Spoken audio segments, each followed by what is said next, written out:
Good afternoon. I call the Audit and Risk Management Committee meeting of the Arizona Board of Regents to order. Claudia, do we have a quorum? We do. Okay. This committee meeting is expected to adjourn at about 1:15 today. We are live streaming, and the public meeting is available through youtube.com and the ABOR Live link. We have a couple folks participating virtually. I see them there. Hello. Suzanne, anybody else that I don't see on the virtual screen?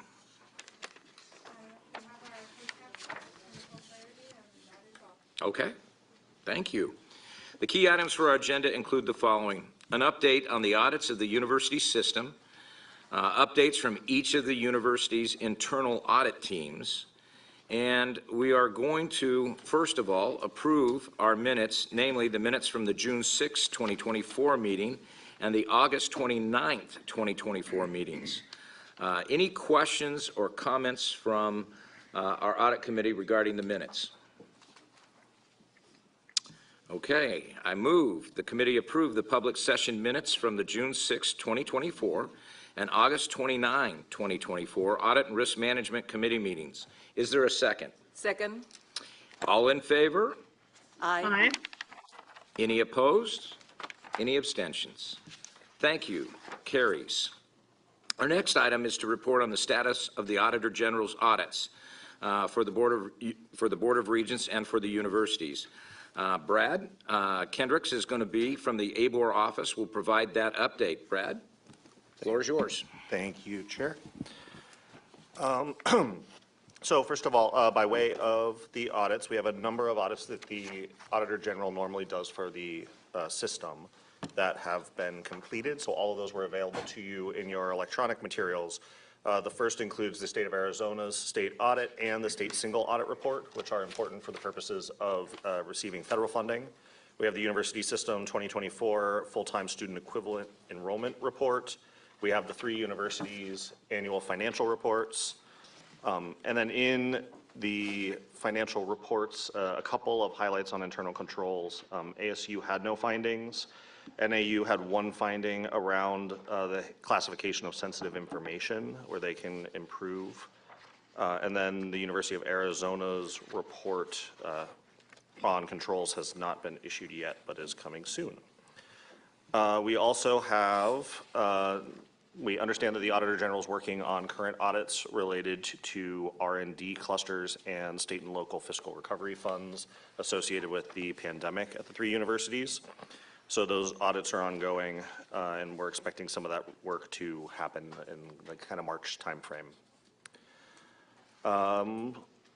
So in about April, May, we expect the Auditor General to reach out about the FY25 or the 2025 financial audit process. The last piece that I'll note today is that there are three kind of long-running audits of the system office. That includes the commercial real estate audit, the affiliated organization audit, and ABOR's sunset factors review.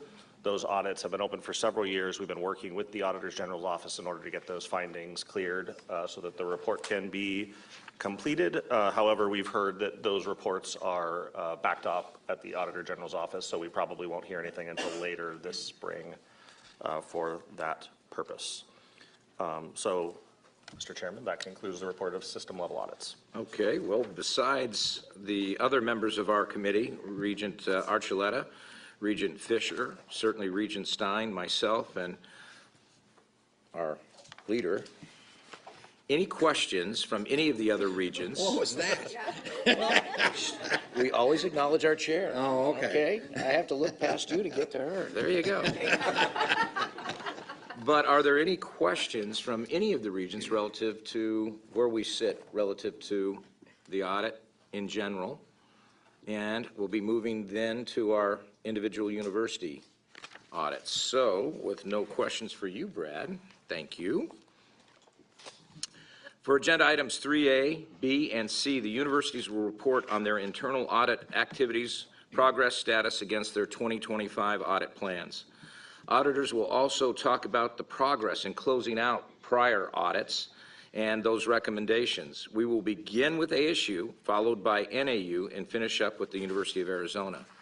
First of all, let's have ASU and their team, Morgan Olson and Lisa Grace, to come to the floor and address audit status.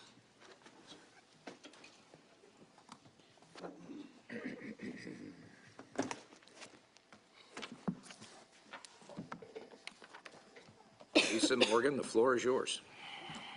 Thank you. And this is the moment you've been waiting for. I'm losing my voice, so I will be brief. The Internal Audit Review Board is functioning well. We are, as Lisa will detail, essentially on track with our audit program for this year, and no issues that we are concerned will not be addressed appropriately in a fairly quick order. So with that, I will turn it over to Lisa. All right, well, I sound a little bit better, but not much. I'll just provide a quick update on our status. We've completed 7 audit projects, as well as multiple cycles of our continuous auditing program. All of those are submitted as part of our materials. Specifically, we've completed 6 assurance reviews focused on GLBA, Payment Works application audit, 2 financial control audits, an NCAA compliance audit focused on recruiting, as well as an Active Directory audit. We've completed 1 advisory project focused on global operations. We've completed 2 cycles of our recurring P-card work, which accounted for about 1,800 transactions, $1.4 million of spend, as well as multiple cycles of our continuous auditing on mandatory employee training. At this point, we don't have any changes to our audit plan, other than we've allocated our available hours to 2 projects. As part of our plan, we always retain a bucket of hours to allocate. We've allocated to an advisory review focused on HIPAA security for a dedicated environment, as well as a Payment Works application, which is a core application utilized by our athletics group. We have 3 significant deficiencies open. Our longest one is our continuity of operations program. Remediation actions have been in progress over this last year. They've slipped slightly from January to March. However, they plan to have everything implemented in March. We continue to monitor those activities. The other 2 issues are related to privileged administrator level access across the ASU environment. One of those issues have been remediated. We're in the process of validating. The other item is a much broader issue covering a larger footprint of ASU with planned implementation by December of this calendar year. Related to our overall issue management program, we've implemented some enhanced monitoring internally within my team this year.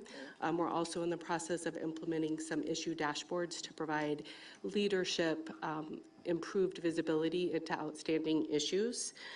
We've made good progress this year on closing out issues, with closing out 22 issues year to date. We have several items in motion still. We've started our work on our required quality review for this year. That is a review that is required every 5 years by standards. Our last review was done in the fall of 2020.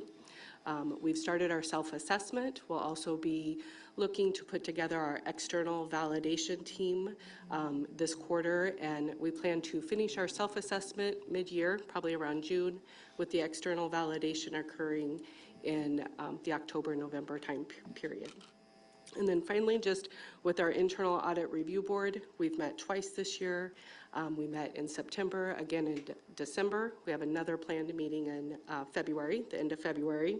We utilize these meetings to review the reports that have been issued. So the same reports that have been included in the materials, both from a coverage perspective and an issue perspective. We also utilize that time to discuss our internal audit metrics, our strategic plan. In our last meeting, we also took the opportunity to walk through and have a good discussion on the updated standards that went into effect in January, and do a review of the draft charter that will be forthcoming. So with that, I'll pause, and I'm happy to answer any questions. Any questions for Lisa or Morgan from either of the regents in general? Lisa, Morgan, thank you again for your great focus and follow through on so many audit opportunities. Great, thank you. Great to have you. Next, we're going to invite Northern Arizona University to present, and we're going to bring up Bjorn Flugstad and Mark Rupert, coming from different ends of the table. There they are, meeting in the middle. Bjorn, your opening. Thank you, Chair Brewster, members of the board. I'll have Mark be able to provide the update on the audit plan, but just really quickly, we've had one meeting of the IARB. No changes in the membership of the IARB. We've been focusing in on reviewing updated where we are in the audit plan and really focusing in on cleaning up outstanding audit items. You've seen the number of outstanding audit items in terms of follow-up decrease. We've closed out 9 of them over this past year, bringing down the outstanding balance quite significantly. We've got 4 more meetings now scheduled in February, March, and April as we continue to review the audit plan and make plans for the audit plan for FY26. So I'm going to stop there. I'll turn it over to Mark, and then we'll be able to stand for any questions. Thanks, Bjorn. Regent Brewster, Regents. So we're a little behind. We had a slow start, especially with being without one of 2 auditors as of last April. As of this morning, I can report that I made an offer that was accepted. So hopefully we'll be back to full staff by the end of February, by the time we get through all the process, of course. So that's really good news. Some of the other things we've done is while we have no reports to present this time, we did issue the Institutional Biosafety Committee audit just last week, so that didn't quite make the materials. That was a clean audit, so that will not contribute to any increase in the outstanding improvement opportunities. The other good thing is we had 2 significant items that were outstanding related to deferred maintenance. Both of those have been implemented, so we are seeing some good progress in that space. And we did recently finally fill the CAPCO position, our facilities vice president position, which has been outstanding for a while. So I think that's going to make a lot of additional improvements. We have 12 management level improvement opportunities still outstanding. There's been good progress on those, and some are being held up because they are pending others being implemented. So there's sort of a domino effect, if you will. Once one is, the others will follow immediately from there. And then, like Lisa, we have a QAR, quality assurance review, due in the fall. We are working, as she mentioned, the same, putting together an external team. So the nice thing in the university space is if we were to pay for this, either by hiring a firm or the Institute of Interauditors, even for a 3-person shop, you'd probably be looking at $20,000 or more.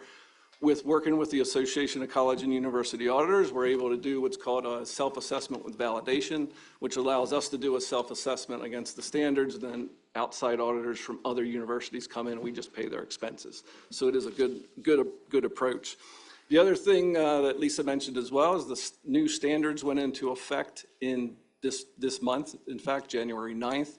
So we will be evaluated against implementation of those standards. We've completed our gap assessment. We have a few things that we feel like we need to change. There's a certain amount of flexibility, small shops versus, super large shops, obviously. But the other thing that we are working on, myself, Lisa, U of A, Rick Gefeller, is there will be some proposed changes to the internal audit charters, the Audit and Risk Management Committee charter and policy. They won't be significant, more around consistency, but the standards do have a more emphasis on the relationship between internal audit and the board. So we want to make sure that those things are reflected. So the goal is that we would provide the proposed changes in March to give you time to review and then ideally approve those changes at the May meeting. So I think that's pretty much the bulk of what I would need to report, given that Bjorn did the IARB. If you notice, we did change the format with combining the report. Hopefully that works well for you in terms of the amount of material you must absorb. Questions for Northern Arizona University? Seeing none? Thank you, gentlemen. Appreciate it.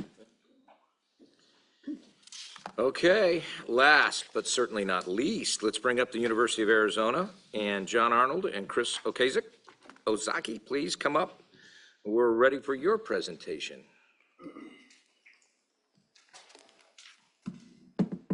All right, Chris, we're gonna get some different chairs. Switch it up. There it is. John? Mr. Chairman, great to be here.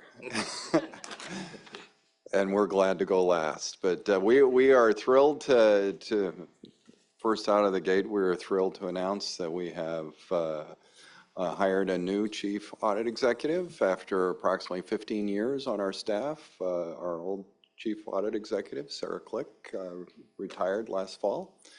After an international search for a new chief audit executive, we settled on Mr. Bill Harrison. Bill is here with us today. Bill, why don't you come up to the table so we can introduce you?